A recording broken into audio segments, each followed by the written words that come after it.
Donc on met tout ça dans un petit creuset et il suffit d'un mélange air-gaz très accessible avec n'importe quel matériel de bon bricoleur pour pouvoir fondre et refaire un lagot de cet ensemble de déchets là.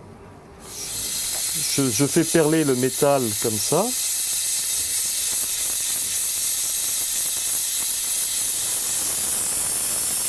Donc le métal qui fond a un point de fusion de 1066 degrés, ce qui est une température relativement faible finalement pour pouvoir être accessible à n'importe quel appareil de chalumeau oxydrique. L'opération vous démontre que c'est très facile et que c'est à la portée de tout le monde de pouvoir fondre de l'or. Il n'y a pas besoin d'être bijoutier pour ça. Et là, nous avions des morceaux d'or épars. Nous avons maintenant une masselotte de métal et les deux ont exactement la même valeur sur le plan financier en valeur de rachat du métal dit à la casse, c'est-à-dire du métal qui va être retraité ensuite et réaffiné pour que nous soyons sûrs que c'est bien ou de l'or jaune, suivant ce que le bijoutier a à faire, ou de l'or blanc, pour d'avoir un métal qui soit rigoureusement à 750 millièmes en titrage d'or. Donc 75% d'or et 25% d'autres choses. Donc là, je suis sur une broche de 1950 qui ne plaît plus à la cliente. Donc on va le mettre sur une bague, mais vous voyez, elle était dans cette position ici.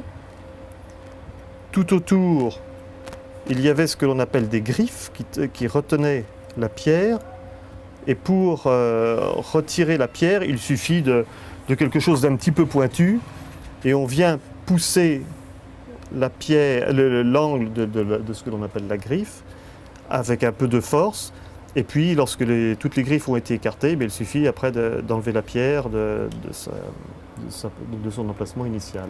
Si on veut le faire de façon pour détruire l'objet, ce n'est pas difficile. Il suffit même à la limite, vous voyez, un bijou c'est un peu mou, ça peut se tordre, il suffit de le détruire, tout simplement. Si on veut le faire avec plus de délicatesse, ça demande toujours plus de savoir-faire et plus d'outils qui sont adaptés à la manipulation. Non, moi je m'occupe seulement de connaître la traçabilité de la chose. C'est-à-dire, je dois connaître le nom de la personne, avoir sa carte d'identité pour bien vérifier que c'est bien cette personne-là qui me vend son or à la casse, ses bijoux à détruire. Et ensuite, moi je les inscris sur ce que l'on appelle un livre de police, que je pourrais vous montrer tout à l'heure. Et je marque la description de l'objet. Effectivement, ce qui m'importe et ce qui importe à l'administration, c'est de savoir à qui j'ai acheté cette chose-là. Et après, la filière est remontée.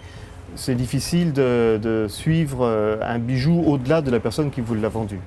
Donc il y a un livre de police qui est destiné aux ventes et aux achats de métal précieux. La couleur est codifiée, le format est codifié et reconnu par l'administration. Donc lorsque l'on l'ouvre, on s'aperçoit qu'il a été visé aussi par le commissariat de police du lieu où se trouve le bijoutier.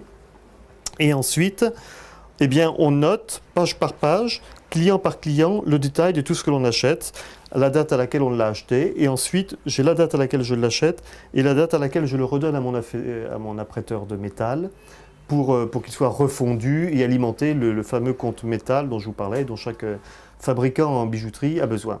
Puisque en France, je crois que c'est pas tout bijou qui est fabriqué est à 75% de l'or recyclé, du métal recyclé.